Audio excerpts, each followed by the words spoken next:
আপনারা দেখছেন একুশে টেলিভিশন।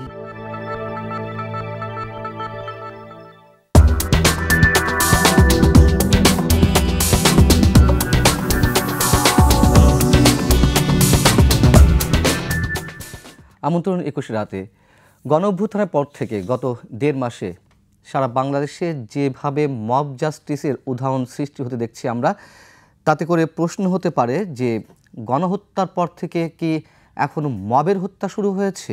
যদি তাই হয়ে থাকে এবং আইন শৃঙ্খলা পরিস্থিতি এখনও রেস্টোর করা যায়নি, পুনঃস্থাপন করা যায়নি, কিন্তু আমাদের কথা হচ্ছে যে বিষয়টি তো আইন শৃঙ্খলা পরিস্থিতির সঙ্গে জড়িত নয়, এটা তো এক ধরনের ঔদ্ধত্য এবং একই সঙ্গে বিকৃত মানসিকতা জড়িত।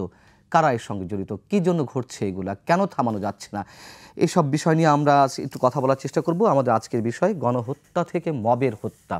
এ বিষয়ে আলোচনার জন্য আমাদের ২১-এর স্টুডিওতে আজ উপস্থিত রয়েছেন এবি পার্টির যুগ্ম সদস্য সচিব ব্যারিস্টার আসাদুজ্জামান ফুয়াদ এবং রয়েছেন সিনিয়র সাংবাদিক এম এ আজিজ। আমি একটু আসাদুজ্জামান ফুয়াদ আপনার কাছ থেকে শুরু করতে চাই, কেন ঘটছে এগুলা মবের হত্যাকাণ্ডগুলো? দেখেন, আমরা মধ্যযুগের ইতিহাস যদি দেখি, ইউরোপে এবং সারা দুনিয়াতেই মোটামুটি রাষ্ট্র যখন ছিল না তখন বিচার আচারটা কীরকম হতো। একজন চোর ধরা পড়তো অথবা একজন ডাকাত অথবা একজন ক্রিমিনাল ধরা পড়ার পরে কী করতো, লোকজন তাকে নিয়ে স্থানীয় বাজারে চলে যেত, ক্রাউড গ্যাদার করতো যে একটা চোর পেয়েছি। আপনি হয়তো মানে হলিউডের মুভিগুলোতে দেখবেন, তখন ক্রাউডকে জিজ্ঞেস করা হইতো যে আমরা ওকে কী বিচার করব। এই জায়গা থেকে কিন্তু মব আসছে। মব মানে সাধারণ জনগণ কাহিনী থেকে আমরা জানি, হ্যাঁ, যে মবকে জিজ্ঞেস করা হইতো যে একজন চোর পাওয়া গেছে, ডাকাত পাওয়া গেছে, খুনি পাওয়া গেছে, অথবা গোয়েন্দা পাওয়া গেছে, অথবা আমার শত্রু রাষ্ট্রের কেউ একজন, কি করব। তো মব বলে দিত চিৎকার করে, হ্যাঁ হত্যা করো, গিলেটিনে দাও, অথবা কল্লা ফেলে দাও, অথবা হাত ফেলে দাও। অথবা আপনি যদি ব্রেভ হার্ট মুভি দেখে থাকেন স্কটিশ ইন্ডিপেন্ডেন্স নিয়ে, সেখানে কিভাবে তার একটা একটা করে অঙ্গ প্রত্যঙ্গ পাবলিকলি কাটা হয়েছে, লিঞ্চ করা হয়েছে আর কি। তো সেই যে ক্রাউড রিলেটেড জাস্টিস, এইটা ছিল হচ্ছে একটা প্রি স্টেট ফেনোমেনা, যে রাষ্ট্র যখন আমার ছিল না, যখন আমার এক ইনস্টিটিউশন থাকে না, তখন এই জিনিসগুলো ঘটে। তাহলে প্রশ্ন হচ্ছে, তাহলে আমার তো রাষ্ট্র আছে 53 বছর থেকে, অথবা যদি আমি 47 ধরি, আমার 77 বছরের একটা রাষ্ট্র আছে, তাহলে এটা হচ্ছে কেন? এটা হলো যে আসলে আমার রাষ্ট্র কাগজে আছে, আমার রাষ্ট্র সমাজে আমার রাষ্ট্র নাই, আমার জনগণের মনস্তত্ত্বে সে এখনো নাগরিক না, সে এখনো প্রজার মতো করে আচরণ করে, চিন্তায়, মননে, তার কর্মে, সব জায়গাতে। তার প্রশ্নটা হচ্ছে, সে শেখ হাসিনাকে রাজা আকারে কল্পনা করেছে গত 16 বছর, নিজেকে প্রজা আকারে করেছে। তো সে সাডেনলি দেখেছে যে তার রানী দিনের বেলা পালিয়ে চলে গেছে, তো এই রাজ্যে এখন আর কোনো বেগম লক্ষণ সেন নাই। প্রজারা তখন চিন্তা করেছে, তাহলে এখন আমরাই রাজা, আমরা সবাই রাজা, আমাদেরই রাজার রাজত্বে। তো এই রাজার রাজত্বে এই মনস্তত্ত্বটা হচ্ছে একটা ন্যাশনাল ট্রমার ফল। গত 16 বছর থেকে তারা কি দেখেছে দেখেন। আপনার মনে থাকবার কথা যে আপনারা যখন সাংবাদিক ছিলেন, রিপোর্টার ছিলেন, 2006 বিএনপির শেষ দিনে 28 অক্টোবরে কিভাবে পিটিয়ে লগি বৈঠা দিয়ে আওয়ামী লীগের লোকজন 21 জন অথবা 28 জন সারা বাংলাদেশে পিটিয়ে হত্যা করেছে, কুকুর সাপ পিটানোর মতো করে মেরেছে। বাংলাদেশে কিন্তু খুব মব জাস্টিস নিয়ে তো তখন আলোচনা হয় নাই, তখন অন্য আলোচনা হয়েছে। আমরা পিলখানার গণহত্যা দেখেছি, হেফাজতের গণহত্যা দেখেছি, স্টেট স্পন্সার্ড মব জাস্টিস। মধ্যযুগে যেটা রাষ্ট্র ছাড়া সমাজ করত, ট্রাইব করত, গোত্র মানুষগুলো করত, বাজারের লোকরা করত, সেটা এই রাষ্ট্রগত 16 বছর ইনস্টিটিউশন দিয়ে করিয়েছে। তাই শুধু 3 জন ঢাকা বিশ্ববিদ্যালয়ে, বগুড়াতে, দীঘিনালায়, জাহাঙ্গীরনগরে হয়েছে। আমি একটু মনে করে দিতে চাই, এই ধরনের, আমি যদি শুধুমাত্র গণপিটুনি দিয়ে হত্যাকাণ্ডের কথা বলি, গণপিটুনিতে হত্যাকাণ্ডের কথা বলি, গত আওয়ামী লীগ সরকারের সময় শবে বরাতের রাতে গাবতলীতে পিটিয়ে যে 6 জনকে হত্যা করা হলো। আচ্ছা, শুধু আওয়ামী লীগ সরকারের সময় নয়, এরও আগে আমরা 2000 কিংবা 2003-04-এর দিকে আমরা এ ধরনের একটি অপসংস্কৃতি দাঁড়িয়ে গিয়েছিল যে সিধেল চোর, লুঙ্গি চোর ধরা পড়লেও তাকে গণপিটুনি দিয়ে হত্যা করা হচ্ছিল। তখন আবার বিএনপি জামাত ক্ষমতায় ছিল। আমরা কোনটার সাথে কিভাবে কি মিলাবো? যুদ্ধের পরে দেখেন, আরো আগে নিয়ে যাই আপনাকে, আপনার মনে থাকার কথা একটা বিখ্যাত ছবি কাদেরিয়া বাহিনীর কাদের সিদ্দিকী পল্টন ময়দানে কয়েকজন রাজাকারকে ধরে জীবন্ত বেনেট দিয়ে খুঁচিয়ে হত্যা করেছে। যুদ্ধের পরে দেখেছি, যুদ্ধের সময় ঘটেছে। ড্রেড রেকনিং যে বইটা আছে শর্মিলা বসুর, তিনি ওখানে ডিটেল বলেছেন বিহারি গণহত্যা নিয়ে। আপনার নতুন রাষ্ট্র হওয়ার পরেও আপনার নাগরিকদেরকে হত্যা করবার এখতিয়ার তো আপনার থাকে না। তো প্রশ্ন হচ্ছে যে আপনি রাষ্ট্রের শুরুটাই তো মব লিঞ্চিং দিয়ে করেছেন, শুরুটাই মব জাস্টিস দিয়ে করেছেন, রাষ্ট্রকে তো আপনি রাষ্ট্র হইতে দেন নাই। আপনি তো এখনো মধ্যযুগে বাস করছেন চিন্তায়, মনস্তত্ত্বে। এবং 16 বছর যেটা করেছে, আমরা তো মব লিঞ্চিংই দেখেছি। পিলখানায় কি হয়েছে? মব লিঞ্চিং হয়েছে। 57 জন কর্মকর্তাকে কি ব্রুটালিভাবে মারা হয়েছে, সুয়ারেজে ফেলে দেওয়া হয়েছে।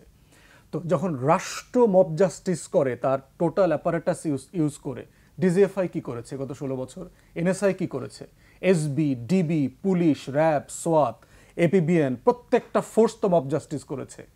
মব জাস্টিস মানেই হচ্ছে আইন ছাড়া আপনি যেটা করছেন জাস্টিস, এটাই তো মব জাস্টিস। তাহলে আইনের ভিত্তিতে কি হয়েছে? 1,32,000 মিথ্যা রাজনৈতিক মামলায় 52 লক্ষ আসামি করেছেন। মব জাস্টিস না এটা? State sponsored mob justice. গণরুমে যে টর্চার সেল, আবরার ফাহাদকে হত্যা। তাহলে প্রশ্ন হচ্ছে শুধু বেসামরিক নাগরিক করলে যে মব জাস্টিস হচ্ছে, ব্যাপারটা কিন্তু তা না। আমরা গত 16 বছর এবং তার আগেও দেখেছি যে রাষ্ট্র মব জাস্টিস তার নাগরিককে শিখিয়েছে।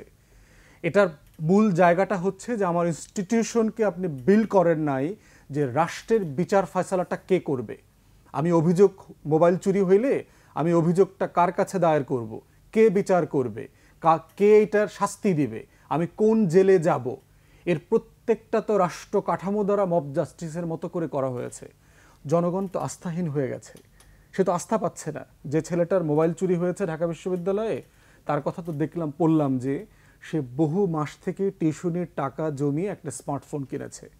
এবং বর্তমান সময়টা চিন্তা করেন, তার মনস্তত্ত্বের জায়গাটা বোঝা দরকার যে আপনার ওয়ালেট হারাইলেও আপনি এত কষ্ট পাবেন না, আপনার ফোনটা হারাই গেলে যা কষ্ট পাবেন আপনি, কারণ সাডেনলি আপনি ডিসকানেক্ট হয়ে যাবেন আপনার সোশ্যাল ফাইন্যান্সিয়াল নেটওয়ার্ক থেকে।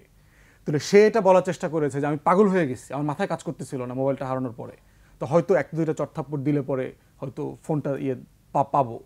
কিন্তু একটা রং পার্সনকে করেছে। এই ভদ্রলোক যাকে মারা হয়েছে সেও কিন্তু আপনার প্রেমে প্রত্যাখ্যাত হয়ে একটা আধা পাগল হয়ে গেছে। তাকে চেনে এমন মানুষগুলো দেখলাম। তার পাথরঘাটা পরগুনাতে তার ইউনিয়নের চেয়ারম্যানের মেয়ের প্রেমে পড়েছিল, সেটা সে ব্যর্থ হয়েছে, এরপর সে পাগল হয়ে গেছে। তো এই ঘটনাগুলোকে শুধু বিচারিক আকারে, ঘটনা আকারে দেখলে হবে না, ইস্যু আকারে রাষ্ট্রকে মানে অ্যাড্রেস করতে হবে। পাবলিক হিয়ারিং হওয়া দরকার এই মানুষগুলোকে নিয়ে। কেন তুমি এগুলো করলা, তোমরা কেন ওনাকে চটথাপ্পড় দিলা, ওদের বক্তব্যগুলো, ওদের ভিতরের কষ্টগুলো আসতে হবে। এটা একটা ডিজিজে পরিণত হয়েছে, রোগ, ন্যাশনাল ট্রমা। এটাকে এই ন্যাশনাল ট্রমা আকারে অ্যাড্রেস না করলে শুধু পুলিশ আর ম্যাজিস্ট্রেট দিয়ে আপনি এটা সমাধান করতে পারবেন না। সাংবাদিক আজিজ, আমি দুটো ঘটনা যদি পাশাপাশি নিয়ে আসি, জাহাঙ্গীরনগর বিশ্ববিদ্যালয়ে এবং একই সঙ্গে ঢাকা বিশ্ববিদ্যালয়ে। জাহাঙ্গীরনগর বিশ্ববিদ্যালয়ের ছাত্রলীগের সাবেক নেতা, যার বিরুদ্ধে অভিযোগ রয়েছে বৈষম্য বিরুদ্ধ আন্দোলনে তিনি জড়িত ছিলেন হামলার জন্য, তাকে পিটিয়ে হত্যা করল কারা? সেখানে আবার বৈষম্য বিরোধী ছাত্র আন্দোলনের সমন্বয়ক একজন জড়িত। আবার তোফাজ্জল ঢাকা বিশ্ববিদ্যালয়ে যাকে পিটিয়ে হত্যা করা হলো, সেখানে আবার ছাত্রলীগের কারো কারো নাম আসছে। মানে আমরা কোনটার সাথে কি মেলাবো? এখানে কি মানে খুব সরলীকরণ করার কোনো জায়গা আছে? ধন্যবাদ আপনাকে। ব্যারিস্টার ফুয়াদ কিন্তু অনেক ভালো বলেছে এই বিষয়ে। আমি বলবো যে আমি তো এসএসসি এইচএসসি পাকিস্তান আমলে পড়েছি, গোড়ার দিকে দেখেছি।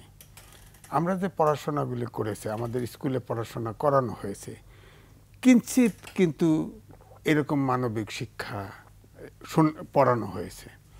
যেমন আদর্শ লিপি ছিল, সেখানে বলা হয়েছে লেখাপড়া করে যে গাড়ি ঘোড়া চড়ে সে। এখন সেই গল্পটাই এখন এরকম হয়ে গেছে, লেখাপড়া করে যে গাড়ি চাপা পড়ে সে। বলা হয়েছে কানারে কানা বলিও না, সে মনে কষ্ট পায়। এখন কিন্তু এইসব আদর্শ লিপিটিপি আর নাই।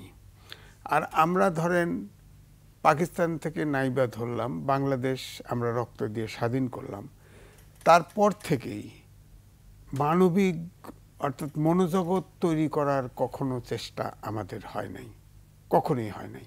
দেশ স্বাধীন হওয়ার পর থেকেই দেখেন অত্যাচার অনাচার এই দেশে আমরা লক্ষ্য করেছি। এখন ছাত্র জনতা বা সকল রাজনৈতিক দল দীর্ঘ 17 বছর বলবো আমি প্রায় প্রাণ দিয়েছে, গ্রেপ্তার হয়েছে, অনেক কষ্ট করে একটা ক্ষেত্র তৈরি করেছে। ছাত্ররা নামার পরে তাদের পিছে থেকে এই ফ্যাসিস্ট সরকারকে পালাতে বাধ্য করেছে। কিন্তু এই যে রেফারেন্সগুলো দিল, আমাদের মব জাস্টিস যে বলা হয়, আমি এই কথাটার সাথে আসলে একমত হতে পারি না। জাস্টিস আবার হয় মব কিভাবে? আবার জাস্টিস কি করে হয়? মব কিলিং হতে পারে, মব লিঞ্চিং হতে পারে ইত্যাদি। তবে এইটা আমার মনে হয় কিছুটা ইমোশনের সাথেও জড়িত আছে। পৃথিবীতে উন্নত দেশেও এটা আছে, গণতান্ত্রিক দেশেও আছে, এবং ইসলামী শাসিত দেশেও আছে। সেখানে অনেক দেশে অনেক অনুশাসন আছে। কিন্তু আমার কথা হলো, যেটা মানবতা, মানবাধিকার বিরুদ্ধে যায়, সেই ঘটনাগুলি ঘটা উচিত না। সেটা কিন্তু ইচ্ছা করলে আইনের শাসন, সুশাসন দিয়ে সেটাকে প্রতিরোধ করা যায়।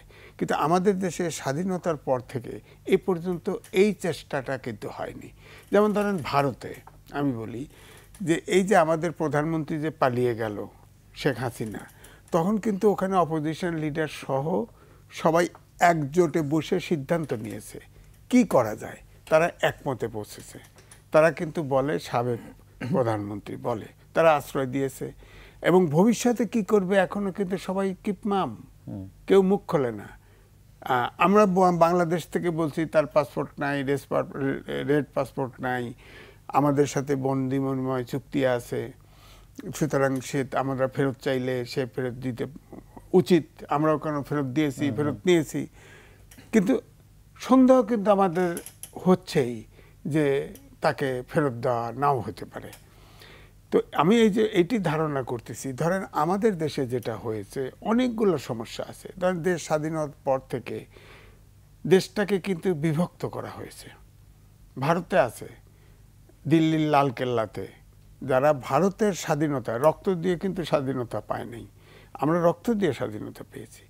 ভারতে স্বাধীনতা যারা অবদান রেখেছে তাদের স্মরণ করার জন্য সাউন্ড অ্যান্ড সবাইকে স্মরণ করা হয়, নাম উচ্চারণ করে করে। নামও তো খোদাই করা আছে দিল্লি গেটে। হ্যাঁ, আর আমাদের দেশে কিন্তু আওয়ামী লীগ করলে মুক্তিযোদ্ধা, আওয়ামী লীগের বাইরে গেলেই রাজাকার এবং স্বাধীনতা বিরোধী।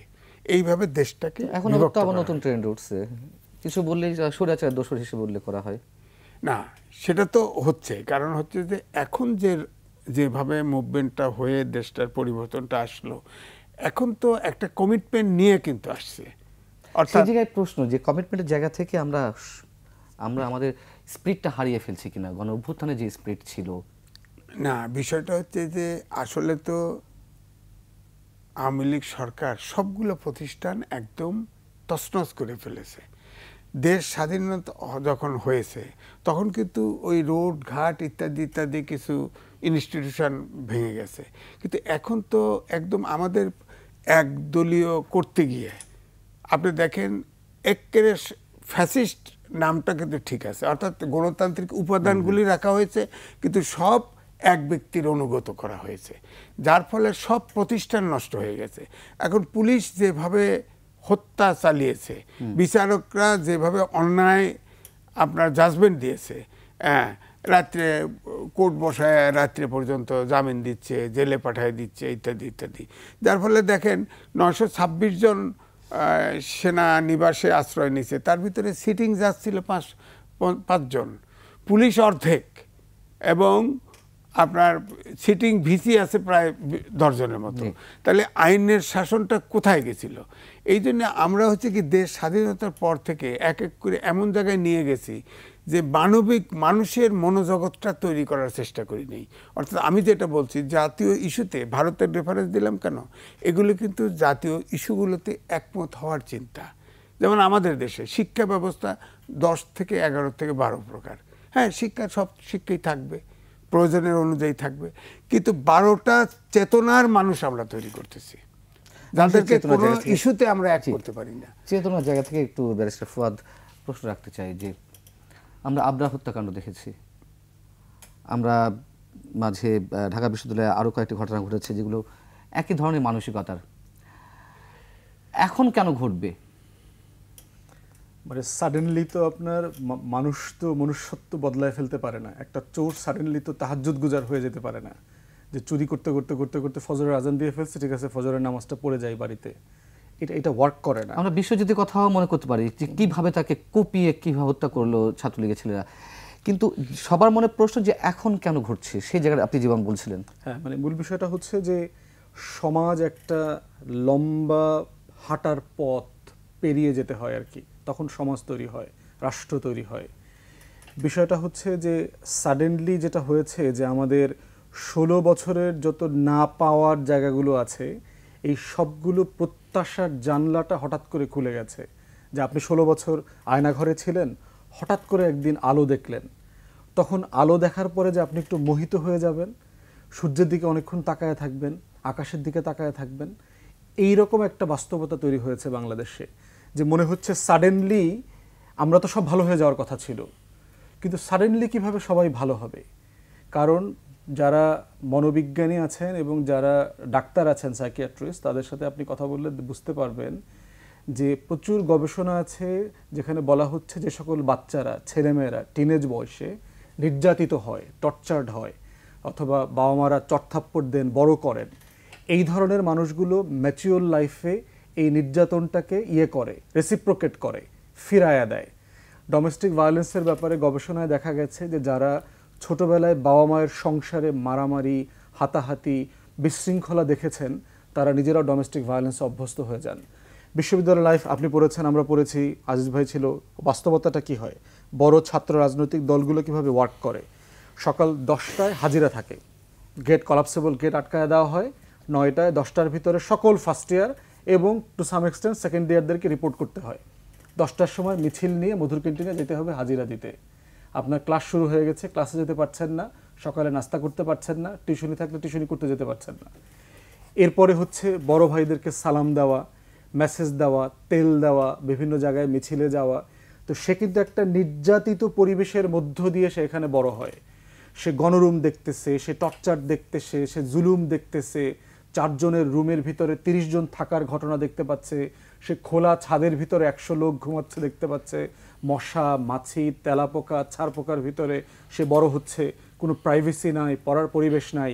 সে কিন্তু একটা ট্রমার ভিতর থেকে বিশ্ববিদ্যালয় লাইফে বড় হয় যখন রাজনৈতিক দলগুলো ক্ষমতায় থাকে। সাডেনলি একটা ট্রমাটাইজড মানুষ তার সুস্থ আচরণ করতে পারে না, ঠিক যে কারণে তোফাজ্জল পারে নাই, কারণ সে ট্রমাটাইজড ছিল। তার ব্যক্তিগত বাস্তবতার কারণে সে খালি গায়ে হাঁটতো, কথাবার্তার ভিতরে অসংলগ্ন কথাবার্তা বলতেন। তো তার ওই ঘটনাটা হয়তো আগের ঘটনা, তো সাডেনলি সে ভালো হয়ে গেল না কেন? কারণ এই ন্যাশনাল ট্রমাটা ডিল করতে হবে আমাদেরকে। হাসিনা রেজিম পুরো দেশবাসীকে, আমাদের সবাইকে পাগল বানায় গেছে। সে আমাদেরকে ফ্যাসিস্ট বানায় গেছে যার যার জায়গাতে। কারণ ছোটবেলা থেকে আমরা দেখেছি হাসিনা আমাদেরকে শিখাইছে কিভাবে কথা বলতে হয়, কিভাবে বিরোধী দলের নেতাকর্মীদেরকে নির্যাতন করতে হয়, কিভাবে ভিন্ন মত দিলে তাকে নির্যাতন করতে হয়, কিভাবে সকলে স্পেস বন্ধ করে দিতে হয়, কিভাবে চাকরিতে বিসিএসে ফার্স্ট হওয়ার পরেও আপনাকে বঞ্চিত করা যায়। অতএব এই যে ন্যাশনাল ট্রমা, এইটাকে অ্যাড্রেস করতে না পারলে, এটার ছোটোখাটো ভাইরাস আপনি অ্যাড্রেস করে অথবা বোঝার চেষ্টা করলে আপনি সমাধানে পৌঁছতে পারবেন না। এই বড় ম্যাক্রো জায়গাটাতে, মোটা দাগে আমাদের এই জায়গাগুলো দেখতে হবে। এবং আমি মনে করি যে স্টেট স্পন্সর যে ট্রমাটা ছিল, সেখান থেকে মানুষ বের হয়ে আসতে পারে না এবং পারবে না। যারা ফার্স্ট ইয়ার সেকেন্ড ইয়ারে নির্যাতিত হয়েছে তারা নির্যাতন ফিরিয়ে দিচ্ছে। যারা এতদিন জুলুমের কোনো প্রতিকার পাবে বলে মনে করে নাই, কোনো প্রতিষ্ঠানের কাছে যাওয়া যায়, তারা মনে করছে বিচার এখন আমাকেই করতে হবে। তাই প্রতিষ্ঠান তৈরি করা এবং ন্যাশনাল ট্রমা থেকে ফিরিয়ে নিয়ে আসা পর্যন্ত এর কোনো সমাধান নাই। সাংবাদিক আজিজ, আমরা তো দেখছি যে বৈষম্য বিরোধী ছাত্র আন্দোলনের সঙ্গে যারা জড়িত ছিলেন, যারা সমন্বয়ক ছিলেন, এখানে তারা থাকলে ভালো হতো, তাদেরকে প্রশ্নটা করা যেত। তারা তো যে কোনো ধরনের অসঙ্গতির প্রতিরোধে এগিয়ে যাচ্ছে বা তারাও তেমন দাবি করছে। এমন একটি ঘটনা ঘন্টা পর ঘন্টা ঢাকা বিশ্ববিদ্যালয়ে ঘটলো, যখন সেখানে আর কেউ এগিয়ে গেল না তা প্রতিরোধ করতে। এটা কেমন স্বাভাবিকভাবে নিব? ওই উদাহরণ যদি দেন তাহলে আবরার হত্যা, তাকে আগে পিটানো হয়েছে, পিটিয়ে আধমরা করে রেখে বাইরে গিয়ে খেলাধুলা করে আসে, আবার পিটিয়ে মারছে রাত ভর। তখনও প্রক্টর পাওয়া যায় নাই, তখনও প্রভোস্ট পাওয়া যায় নাই, তখনও এই যে এই ট্রমার অর্থাৎ যারা এই হত্যাযজ্ঞ চালাচ্ছে তার বাইরেও তো ছাত্র ছিল, তারা আতঙ্কে আসতে পারে। একক আধিপত্য ছিল, তাদের ভয়ে মানুষ ভীত সন্ত্রস্ত থাকতো, কেউ প্রতিরোধ করতে যায়নি। এবার কেন ঘটলো না? এবারেও দেখেন অনুরূপ ঘটনাই ঘটেছে। এই ছেলেটাকে যে হত্যা করা হয়েছে, মাঝখানে খাওয়ানো হয়েছে, তাকে জিজ্ঞেস করা হয়েছে খাবার কেমন হয়েছে, সে বলেছে ভালো, তারপরে নিয়ে আবার পিটিয়ে মারা হয়েছে। জাহাঙ্গীরনগর ইউনিভার্সিটিতে ছাদ থেকে ফেলে আগে মেরে মারা হয়েছে। এবারে ওয়ালের পাশে পিটিয়ে মারা হয়েছে। এই তো ঘটনা। এই অর্থাৎ ঘটনা এগুলো হচ্ছে মানসিকতার ব্যাপার। অর্থাৎ আগে ঘটনা ঘটেছে এবং সবাই ইমোশনাল পুরা চার্জ হয়ে যায়, এগুলো যে অপরাধ, এই শিক্ষাটা কিন্তু আমরা কখনো স্কুলে দেই না। ধরেন আমি বললাম যে এই যে শিক্ষা ব্যবস্থাগুলো আছে, এই শিক্ষা ব্যবস্থাকে অপরাধকে অপরাধ হিসাবে দেখানো, হ্যাঁ, একটা নাগরিক হিসাবে কি কর্তব্য, একটা বড় ধরেন আমি একটা উদাহরণ দিই, ছোট্ট উদাহরণ ব্যক্তিগত। আমি ইউনিভার্সিটিতে পড়ি, আমি দেশের বাড়িতে গেছি, আমার বাবা একটা চেয়ারে বসা, আমি সামনে আর একটা চেয়ারে বসা। তো তখন একটা বয়সী লোক আসলো, আমি আবার আমার বাবার সাথে কথা বলছি। তখন আমার বাবা এই লোকটিকে বললো তুমি ওখানে বসো, যা বসলো। যাওয়ার সাথে সাথে আমার বাবা বলছে, বাবা একদিন আগে যে দুনিয়ায় এসেছে সে একদিন দুনিয়াটাকে চোখ দিয়ে একদিন আগে দেখেছে, এই অভিজ্ঞতা তুমি কোনো দিন পাবে না, তুমি শিক্ষিত হতে পারো, সুতরাং ওই জন্যই সে রেসপেক্ট পাইতে পারে, তুমি চেয়ারটা কেন ছাড়লা না। আমি এটাতে যত লজ্জিত হয়েছি আমার সারা জীবন মনে আছে। তো আমার কথা হলো যেমন আপনার পরিবারের শিক্ষা দরকার, যেমন ব্যারিস্টার ফুয়াদ বললো না যে একটা ফ্যামিলিতে যদি গোলমাল দেখে সেটাও রিয়াকশন হয়। তা আমাদের সমাজ জীবনে এবং পারিবারিক জীবনে কোথাও কিন্তু এই মানবিক শিক্ষা, মনোজগৎ তৈরির এই সিস্টেমটাই এখন পর্যন্ত আমরা ডেভেলপ করতে পারি নাই। তো সুতরাং মানুষ তো এরকম যে মব জাস্টিস, ধরেন ওই প্রথম যখন ধরা হয়, যে প্রথম ওই সিসি ফুটেজ দেখে সে বলছে আমি ওই ইমোশনাল হয়ে, তার বাংলাটা যেন কি বাংলায় বলছে, আবেগের বশে আমি তাকে, তার ফোন হারিয়েছে, ফোন চুরি হয়েছে, এই অনেক কষ্ট অর্জিত টাকা দিয়ে কেনা, সেই আবেগ থেকে সে পিটিয়েছে। এখন যেটা হবে প্রচলিত আইনে তার যে মোবাইলটা চুরি গেছে এই কারণে সে তো রিমিশন পাবে না, সে খুন করেছে এটাই তার বিচার হবে। কিন্তু ওর জন্য দায়িত্ব সমাজ। তার যে মোবাইলটা হারায় গেল আরেকজন নিল, ধরেন এই যে মনোজগৎ যারা এসে যোগ দিল তাকে হত্যা করার জন্য, এটা যদি মানুষের যে মনোজগতের যে বিকৃত মানসিকতাটা তৈরি হয়ে গেছে। আমরা শুধু তোফাজ্জলকে নিয়ে আলোচনা করছি, আমাদের মনে হয় একটু জাহাঙ্গীরনগর বিশ্ববিদ্যালয়ের বিষয়টাও আলোচনা আনা উচিত। হ্যাঁ ওইটাই না, আমি সেটা বলছি যে জাহাঙ্গীরনগর বিশ্ববিদ্যালয়, তো আমি জাহাঙ্গীরনগর বিশ্ববিদ্যালয়ে ফার্স্ট ব্যাচের ছাত্র, গোলমাল আগেও হয়েছে, এখনো হয়। কিন্তু এখন তো জাহাঙ্গীরনগর ইউনিভার্সিটি অনেক সময় লজ্জা পাই যে আমি বেরিয়ে আসার পরে জাহাঙ্গীরনগরের সেঞ্চুরি পালন করছে, সে শব্দের সাথে বোধহয় পরিচিত আছেন। তো এরকম হয়েছে।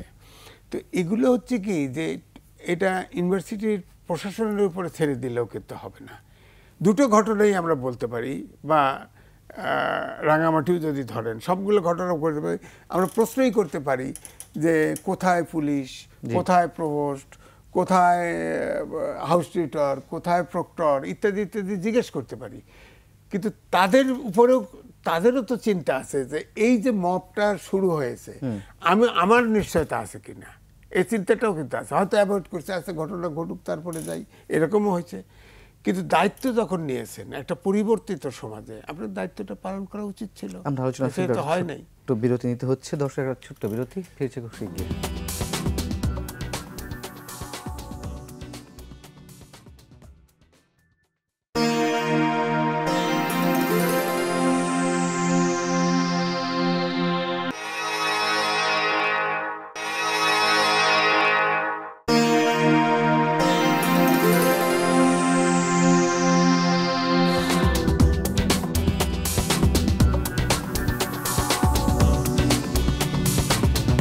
আবার আমন্ত্রণ 21 রাতে ব্যারিস্টার আসাদুজ্জামান ফুয়াদ, জাহাঙ্গীরনগর বিশ্ববিদ্যালয়ের ঘটনাটি আমরা কিভাবে বিশ্লেষণ করব? সেটাও কি আমাদের মনোজাগতিক বিকৃত যে একটা অবস্থা সেখান থেকেই? ওইটার সাথে আরেকটা এলিমেন্ট যোগ হয়েছে, যেহেতু ছেলেটা ছাত্রলীগের রাজনীতি করত এবং তার ব্যাপারে একটা পরিষ্কার এভিডেন্স ছাত্র সমাজের মধ্যে ছিল যে জুলাই আগস্টে জাহাঙ্গীরনগরের প্রতিবাদী ছাত্রছাত্রীদের উপরে যারা আক্রমণ করেছে, তাদেরকে আহত করেছে, তার সাথে সে জড়িত, এবং তার সামাজিক যোগাযোগ মাধ্যমে নাকি এরকম এভিডেন্স আসছে বলে ওরা দাবি করেছে যে এই ধরনের কাজের সাথে সে জড়িত ছিল। তো এটা একটা এক্সট্রা এডিশনাল, মানে তাকে অ্যাজিটেট করবার জন্য, তাদেরকে উত্তেজিত করবার জন্য আরেকটা জায়গা। এর বাইরেও এই আলোচনার বাইরে একটা আলোচনা করতে হবে, সেটা হচ্ছে আওয়ামী লীগ কিন্তু একটা থাগিশ অর্গানাইজেশন, একটা গুন্ডাপান্ডার সংগঠন। কিন্তু আমরা যারা আওয়ামী লীগের ইতিহাস পড়েছি, সেই আপনার 49 সাল থেকে আওয়ামী লীগের যে আচরণ এবং একটা বিকৃত আচরণের রাজনৈতিক সংগঠন, কিন্তু তাকে আসলে দল বলা যাবে না। এটা আপনি দক্ষিণ আমেরিকার যে ড্রাগ কার্টেল আছে, মাফিয়াজ আছে ইটালির, এই মাফিয়াদের সাথে আপনাকে তুলনা করতে হবে। মতিউর রহমান রেন্টুর বই যারা পড়েছি আমরা জানেন যে নিজের দলের নেতাকর্মীদেরকে হত্যা করে অস্থিরতা তৈরি করা এবং সেটার পলিটিক্যাল বেনিফিট নিয়ে একটা শোকের রাজনীতি করা, এটা কিন্তু আওয়ামী লীগ এখানে সিদ্ধহস্ত। এবং দেখবেন যে হাসিনা এবং তার সহযোদ্ধারা যারা ছিল, তারা সবাই দেখবেন যে আননেসেসারি, ধরেন একটা মৎস্যজীবী সংগঠনের পুরস্কার বিতরণী অনুষ্ঠান, সেখানেও দেখবেন সে তার 75-এর সেই কান্না কাটি গল্প গুজব এগুলো বলবে। তো একটা এলিমেন্ট যেন আমাদের আলোচনা থেকে ছুটে না যায়, এই প্রত্যেকটা ঘটনার সাথে আওয়ামী লীগ জড়িত কিনা। কারণ আওয়ামী লীগ কিন্তু প্রথম দিন থেকে বহু ফর্মে বিশৃঙ্খলা তৈরি করার চেষ্টা করছে। আমরা দেখলাম সে আনসার বিদ্রোহের নামে একটা বিশৃঙ্খলা তৈরি করার চেষ্টা করেছে, সাভার আশুলিয়া থেকে শুরু করে আমাদের রপ্তানিমুখী শিল্প কারখানাগুলোতে বিশৃঙ্খলার চেষ্টা করেছে, অ্যাপেক্স জুতার কোম্পানিতে, তারপরে হচ্ছে আপনার ওষুধ কোম্পানিতে।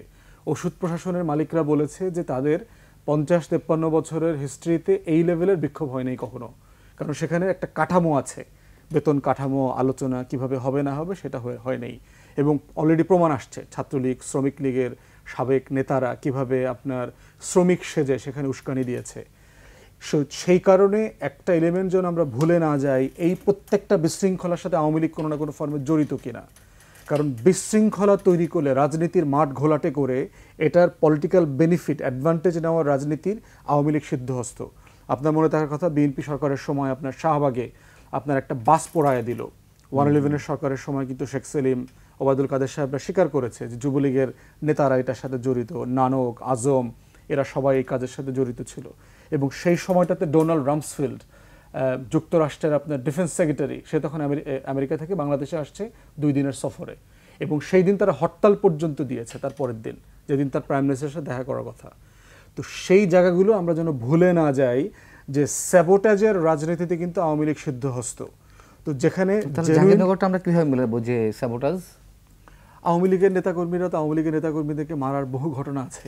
আছে অবশ্যই আছে, তো ছাত্রলীগকে আমরা কিভাবে মিলাবো? তো সেটা হচ্ছে, এটা হইতে পারে যে এটা উস্কানি দিয়ে ছাত্রলীগের ছেলেপেলেকে দিয়েই তাকে মারানো হয়েছে, অথবা ওইসব পোলাপানকে দিয়ে মারানো হয়েছে। বাংলাদেশে মানুষ হত্যা করার থেকে সস্তা কাজ, আপনি যে কোনো 2টা ড্রাগ ডিলারকে অথবা ড্রাগ অ্যাডিক্টেড 2টা লোককে ড্রাগের টাকা দিয়ে দিলে সে মানুষ খুন করে ফেলবে, একটা মানুষকে ফেলে দিবে, পিটায় মারবে, উস্কানি দিবে। আপনার মব তৈরি হয় কিভাবে? আপনার একটা সিচুয়েশনকে অ্যাজিটেট করতে হয়, অ্যাজিটেট করে দিলে একটা ঘটনা ঘটে যায় আর কি। না হইলে আপনি মানে রেশনালি চিন্তা করেন, সারা বাংলাদেশে আওয়ামী লীগের নেতাকর্মীরা কিন্তু এখন পলাতক। ছাত্রলীগের সাংগঠনিক সম্পাদক, সে তো ক্যাম্পাসে মোটামুটি পরিচিত ছেলে, ওই ছেলেটা ওখানে চা খাইতে কেন যাবে, অথবা ওই আশেপাশের মহল্লায় কেন যাবে? তার তো এখানে রিজনেবলি যাওয়ার কথা না, এটা মেক সেন্স করে না, সে ওখানে কেন যাবে? তোফাজ্জল না হয় পাগল, ও ঢাকা বিশ্ববিদ্যালয়ে আসছে পাগলামি করতে, অথবা গরুচোরকে পিটায় মেরে ফেলছে, এটা আপনি জাস্টিফাই করতে পারবেন, অথবা দীঘিনালার মারামারি আপনি জাস্টিফাই করতে পারবেন। যে ছেলেটা মানে 1 মাস আগে ছাত্রছাত্রীদেরকে পিটাইছে, ফেসবুকে স্ট্যাটাস দিচ্ছে, বোস্ট করছে যে দেখ কি করতে পারি, সেই ছেলেটা কেন ওখানে যাবে 1 মাসের মধ্যে? এটা একটা সাসপিশাস জায়গা। এমনও হতে পারে তাকে ট্র্যাপ করে ওখানে নিয়ে যাওয়া হয়েছে শুধু পিটায় মারার জন্য, সিচুয়েশন ক্রিয়েট করবার জন্য। আমরা এগুলো জানি না, আমরা শুধু সরকারকে বলছি যে আপনি যখন বিচারিক জায়গাতে যাবেন তখন ন্যাশনাল ট্রমার আলোচনার বাইরেও এই ধরনের স্যাবোটাজটা মাথায় রাখতে হবে। কারণ আওয়ামী লীগ গত 6 সপ্তাহ থেকে পারসিস্টেন্টলি বিভিন্ন সেক্টরে স্যাবোটাজ করছে, প্রশাসনে অরাজকতা চলছে, প্রত্যেকটা ঘটনার সাথে আওয়ামী লীগের সাবেক নেতাকর্মীরা কোনো না কোনো ফর্মে জড়িত। মিটিং হচ্ছে, আপনি দেখতে পাচ্ছেন যে বেগম লক্ষণ সেনও প্রায় দেখবেন ফোন কনভারসেশন লিক করে উস্কানি দিচ্ছে, খোঁজখবর নিতে বলছে, তোমরা থাকো, অর্গানাইজড করো, আমি চট করে চলে আসবো। তাই কোনো এলিমেন্টকে যেন আমরা বাদ না দেই। আওয়ামী লীগ একটা থাগিশ অর্গানাইজেশন, একটা ড্রাগ ডিলার টাইপের কার্টেল। অতএব আওয়ামী লীগের হিস্ট্রি যারা না জেনে, আওয়ামী লীগের রাজনীতির কৌশল যদি কেউ ধরতে না পারে, তাহলে টোটাল প্রশাসন কিন্তু আবার আপনার চক্রে পড়ে যাবে এবং ফ্যাসিবাদ ভিন্ন দরজা দিয়ে এসে যাবে। 1/11-র যে কুশীলব তারা আবার ফিরে আসবে তাদের মতো করে। সাংবাদিক আজিজ, সরকারের কি দায় ছিল বা মানে কি দায় আমরা দিতে পারি, অথবা কোনো প্রকার কোনো দায় আছে কিনা সরকারের ক্ষেত্রে? না, দেখেন, একটা বিধ্বস্ত বাংলাদেশে দায়িত্ব নিছে কোনো কতকগুলো ব্যক্তি, তাই না? এটাকে একটা কমিটির মতো বলতে পারেন। তাদের তো আর ইলেকশন করে সংগঠন নিয়ে আসে নাই। এখন এই বিধ্বস্ত বাংলাদেশকে, অর্থাৎ প্রশাসন ব্যবস্থাকে ঠিক করা কিন্তু রাতারাতি সম্ভব না। আমি যেটা বললাম যে মানুষের মনোজগৎটা তো নষ্ট হয়ে গেছে। আপনি দ্রুত একটা বিল্ডিং মেরামত করতে পারেন, কিন্তু মনোজগৎ পরিবর্তন যেমন 53 বছরে নষ্ট হয়েছে, অন্তত 20 বছর তো নেবেন। কিন্তু 20 বছরে তাহলে হবে যদি সরকারে যদি ওই মানবিক একটা বাংলাদেশ গড়ার, আইনের শাসন, সুশাসন, বৈষম্যহীন সমাজ গড়ার লক্ষ্য থাকে। এই লক্ষ্যে যদি অভিষ্ট থাকে, সেক্ষেত্রে ধরেন রাজনৈতিক দলগুলো তো সেই সবাই মিলেই তো আন্দোলন করছে, সবাই ঐক্যবদ্ধ থাকতে হবে। এখন যদি আমরা যদি চুলচারা বিশ্লেষণ করেন, তাহলে দেখবেন সবাই আন্দোলন একসাথে করছে, কিন্তু ভাষার কিন্তু ইতিমধ্যে তারতম্য শুরু হয়ে গেছে। আবার সরকারের ভিতরেও কিন্তু অনেক সময় চঞ্চলতা লক্ষ্য করা যাচ্ছে, যে মাঠের কথার সাথে তাদের অ্যাকশনের পার্থক্য কিন্তু খুব সূক্ষ্মভাবে লক্ষ্য করা যাচ্ছে। সুতরাং আমার বক্তব্য হচ্ছে যে হয় এই অন্তর্বর্তীকালীন সরকারকে সরাসরি রাজনীতিবিদদের সাথে কথা বলে রোডম্যাপ করে ইলেকশন দিয়ে সরে যাওয়া দরকার। তাহলে যেটা হবে, আমার ব্যক্তিগত অপিনিয়ন, আমি লিখিয়েছিও, যে কোনো দলের ভিতরে ডেমোক্রেসি নাই, সেই দলগুলোই তো কারো না কেউ ইলেকশনে জিতে আসবে, তাহলে দেশ তো আগের মতোই থেকে যাবে। তো সুতরাং সংস্কারের যে দাবিটা উঠছে, এটা কিন্তু যৌক্তিক। অন্তত পক্ষে একটা নিরপেক্ষ নির্বাচন করার জন্যে যে যে সংস্কার করার দরকার, সেই সংস্কারগুলি হওয়া উচিত। তারপরে রাজনৈতিক দলগুলোর ভিতরেও সংস্কার দরকার আছে।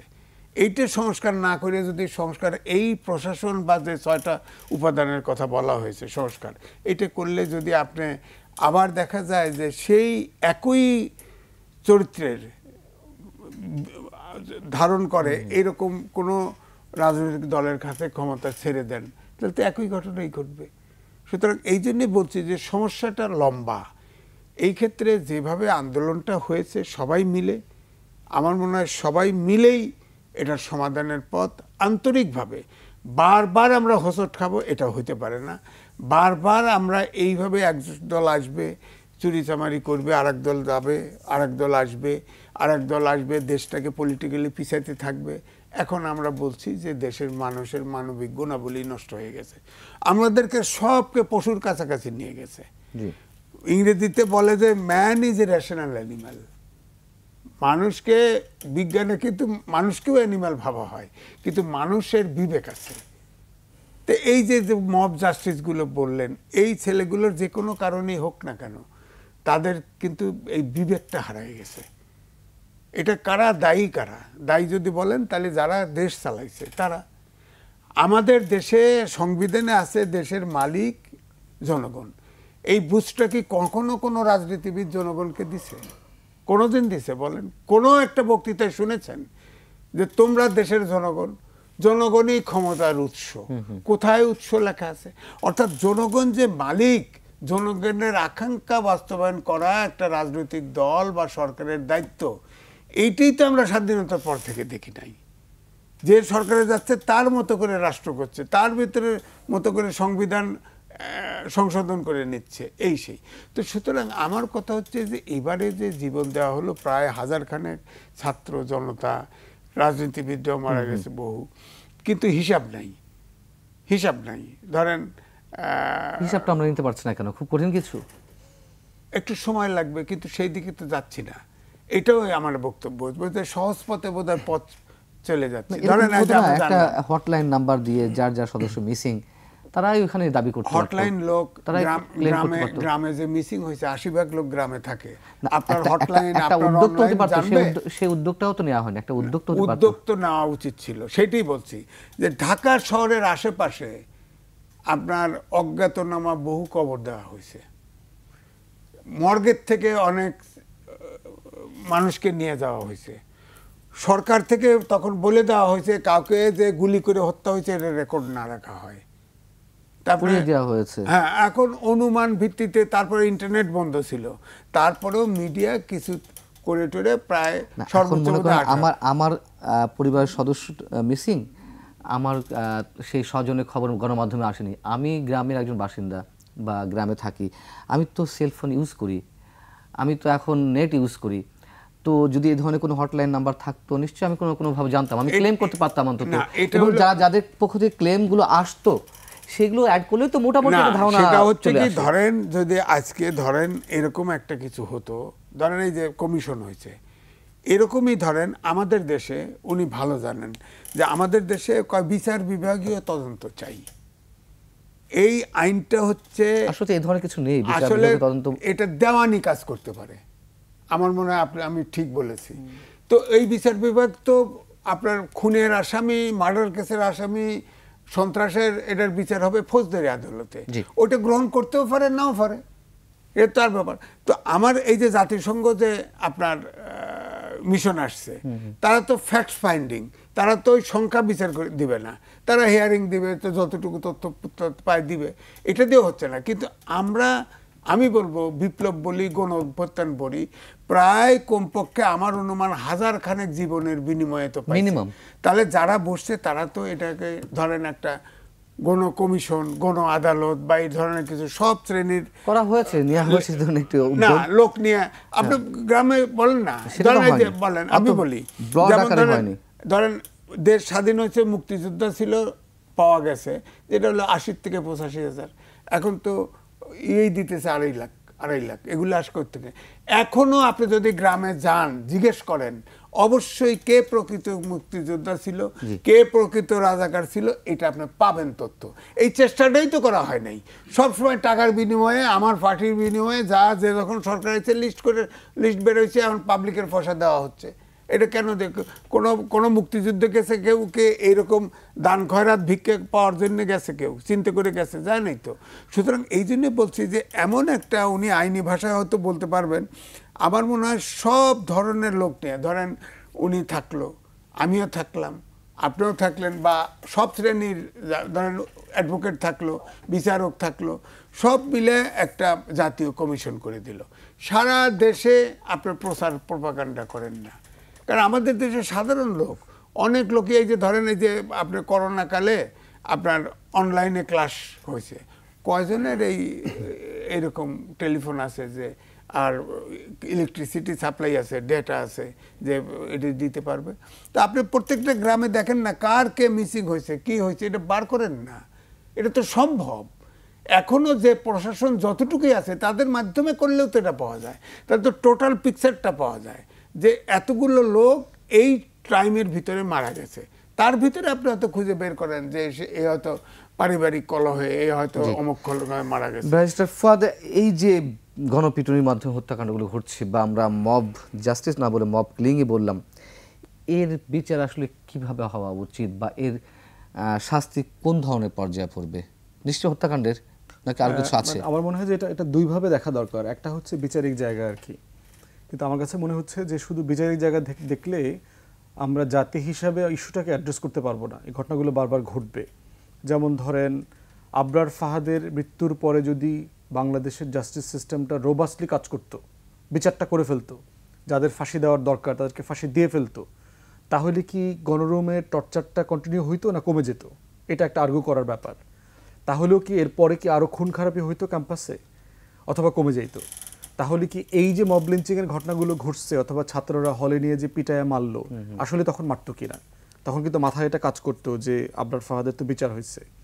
যেহেতু দেশের মানুষ জানে যে এখানে বিচার হয় না, যেহেতু মানুষ জানে যে বিচার ম্যানেজ করা যায়, যেহেতু মানুষ জানে যে বিচার অ্যাভয়েড করবার সুযোগ আছে, যেহেতু মানুষ জানে যে বিচার কেনাবেচা করা যায়, এখানে তদন্ত কেনাবেচা করা যায়, পুলিশকে পার্সু করা যায়, রিপোর্ট কিভাবে দেবে না দেবে, জাজকে পার্সু করা যায়, এই ঘটনাগুলো এত ডমিনেটলি মানুষ জানে যে মানুষ মনেই করে না যে বিচার এই লম্বা সময়। আমার পরিবারের একটা জমির মামলা চলছে আপনার প্রায় 40-50 বছর ধরে চলতেছে। এখন তো আমি কি করবো? তাহলে তাহলে এইটা যখন মানুষ জানবে যে আসলে এটা বিচার হইতে হইতে 30 বছর চলে যাবে, 40 বছর চলে যাবে, হোয়াটস দ্য পয়েন্ট? এবং দেখবেন এই যে হাসিনার আমলে কিন্তু অনেক খুনের শিকার হয়েছে, পরিবার বলছে আমরা হাসিনার কাছে বিচার চাই না। এই জন্য সমাধান হচ্ছে যে ইনস্টিটিউশনের উপরে আমাদের আস্থা ফিরিয়ে নিয়ে আসতে হবে। সিম্পল কোনো সমাধান নাই এটার কোনো মানে কাটপেস্ট সমাধান নাই। আমাদের বিচার এনফোর্স করে দুইটা প্রতিষ্ঠান রাষ্ট্রে, একটা হচ্ছে পুলিশ গোয়েন্দা সংস্থা মিলে, আর দ্বিতীয়ত হচ্ছে বিচার বিভাগ। এই দুইটা প্রতিষ্ঠান দিয়েই একটা রাষ্ট্রে সবচেয়ে বেশি জুলুম হয়, আর এই দুইটা প্রতিষ্ঠান দিয়েই আপনি আইনের শাসন প্রতিষ্ঠা করে রাষ্ট্রটাকে এগিয়ে নিয়ে যেতে পারবেন। অতএব এই দুইটা প্রতিষ্ঠানকে রোবাসলি তৈরি করা দরকার, রিফর্ম করা দরকার, মানুষের আস্থায় নিয়ে আসা দরকার। এটা যেমন দরকার, আমি চাই এই ঘটনাগুলোর আসামি সাক্ষী যাদেরকে ধরা হয়েছে তাদেরকে পাবলিক হিয়ারিংয়ে নিয়ে আসা দরকার। একটা ন্যাশনাল হিলিং দরকার, আরোগ্য দরকার। এই যে আমরা জাতি হিসাবে যে একটা মানসিক রোগে আক্রান্ত হয়ে গেছি, একটা ফ্যাসিস্টের অধীনে থাকতে থাকতে আমরাও যার যার জায়গায় কিন্তু ছোট ছোট ফ্যাসিস্ট হয়ে গেছি। প্রত্যেকটা হাউসে দেখবেন, প্রত্যেকটা বাসায় দেখবেন মাতব্বর টাইপের লোক আছে, প্রত্যেকটা পরিবারে দেখবেন, আত্মীয় স্বজনের ভিতরে দেখবেন একটা ছোট্ট ছোট্ট হাসিনা আছে। আপনি যে কোনো একটা কর্পোরেট হাউসে যাবেন, একটা কোম্পানিতে যাবেন, একটা কোর্টে যাবেন, প্রত্যেকটা কোম্পানিতে অর্গানাইজেশনে দেখবেন একটা দুইটা করে ছোট ছোট হাসিনা আছে। মানে সবাই যার যার জায়গাতে কিন্তু হাসিনার রোল প্লে করছে, কিন্তু সে হাসিনা পছন্দ করে না হাসিনাকে।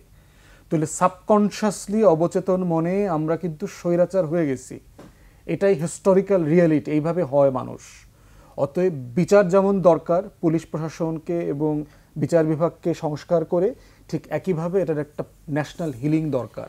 জাতি হিসাবে আমাদের আরোগ্য দরকার, এটার জন্য গণশুনানি দরকার। আর ভাই আজিজ ভাই যেটা রেজ করেছেন সেটা হচ্ছে যে আপনার গণতদন্তের ব্যাপারে, গণহত্যা যেটা হয়েছে জুলাই আগস্টে, আমরা বারবার বলেছি যে 8ই অগাস্টে অন্তর্বর্তীকালীন সরকার দায়িত্ব নেওয়ার পরে প্রথম যে কমিশনটা তৈরি হওয়া উচিত ছিল সেটা হচ্ছে গণহত্যার তদন্ত কমিশন তৈরি হওয়া উচিত ছিল। স্যাডলি এটা এখনো হয় নাই। এবং আমি এটার জন্য একটা রূপরেখাও বলেছি যে কংগ্রেশনাল হিয়ারিংয়ের মতো একটা পাবলিক হিয়ারিং হওয়া দরকার। পার্লামেন্টে আমাদের স্ট্যান্ডিং কমিটির বড় স্পেস আছে পাবলিক হিয়ারিংয়ের জন্য, যে স্ট্যান্ডিং কমিটির মিটিং হয়।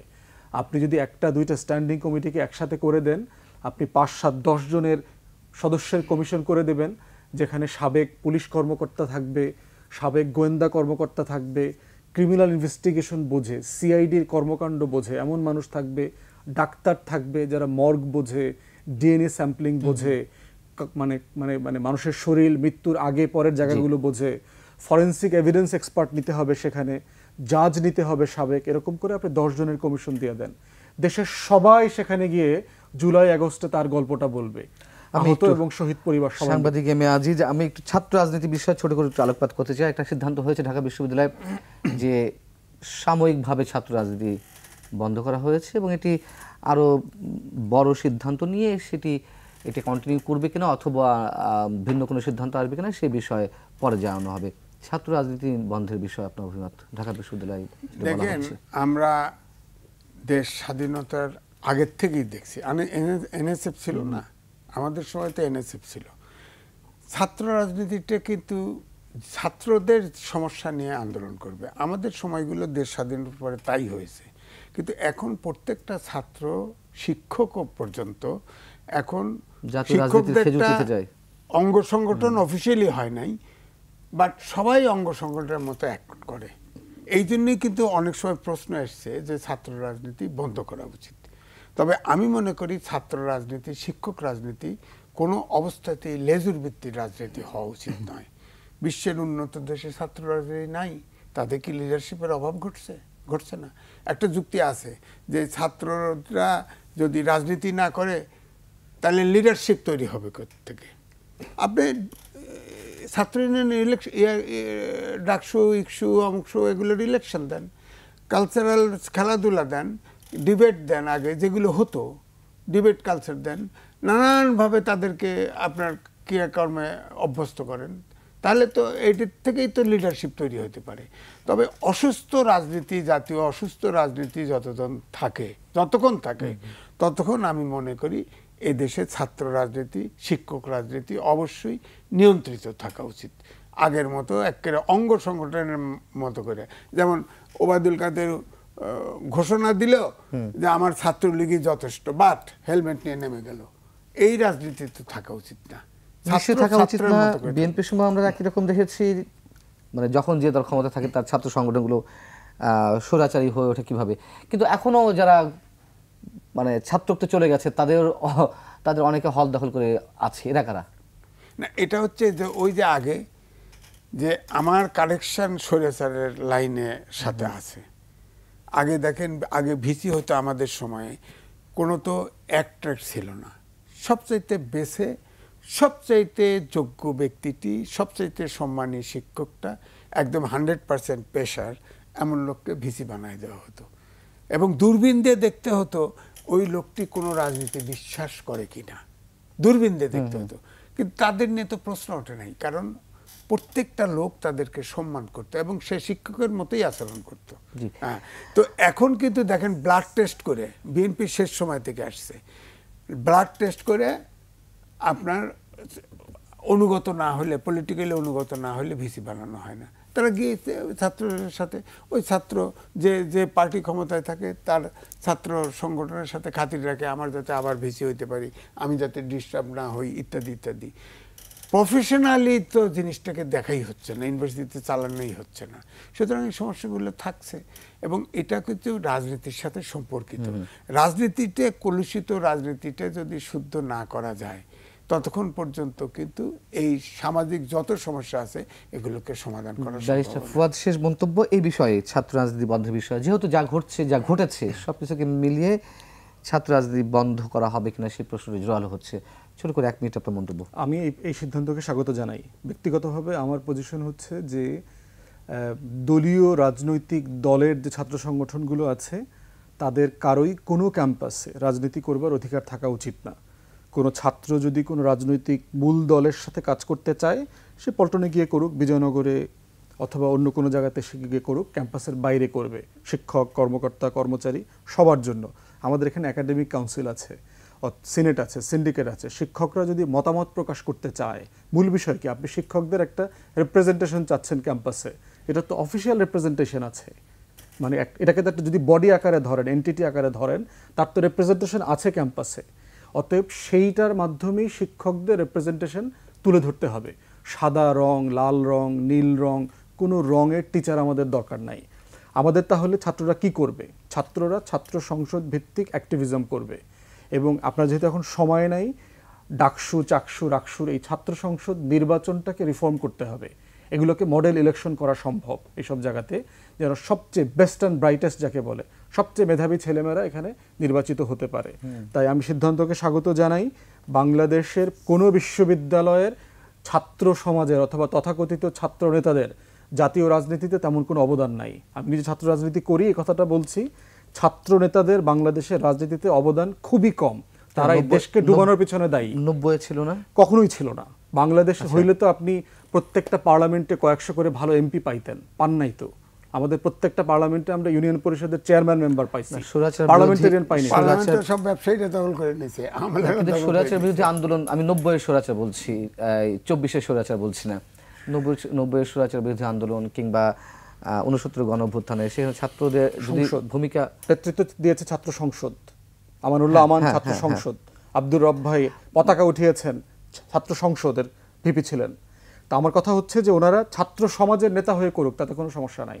কিন্তু দলীয় ছাত্র, মানে এই সংগঠনের সভাপতি, সেক্রেটারি, এই হিসাবে ওনার কোনো অ্যাক্টিভিজম থাকবে না ক্যাম্পাসে। ছাত্র সংসদের নেতৃত্ব দিবে, তারা দেশবাসীকে আহ্বান করবে, কাজ করবে, কোনো সমস্যা নাই। ঢাকা বিশ্ববিদ্যালয় থেকে শুরু করে কোনো বিশ্ববিদ্যালয়ের ছাত্র রাজনৈতিক দলগুলোর বলবার মতো তেমন কোনো অবদান নাই। নিশ্চয়ই আমরা দেখি সামনের দিনগুলোতে কি হয়। অনেক ধন্যবাদ ব্যারিস্টার ফুয়াদ, ধন্যবাদ সাংবাদিক আজিজ। দর্শক, শেষ করছি। এই ছিল আজকের আলোচনা। ভালো থাকুন, শুভরাত্রি।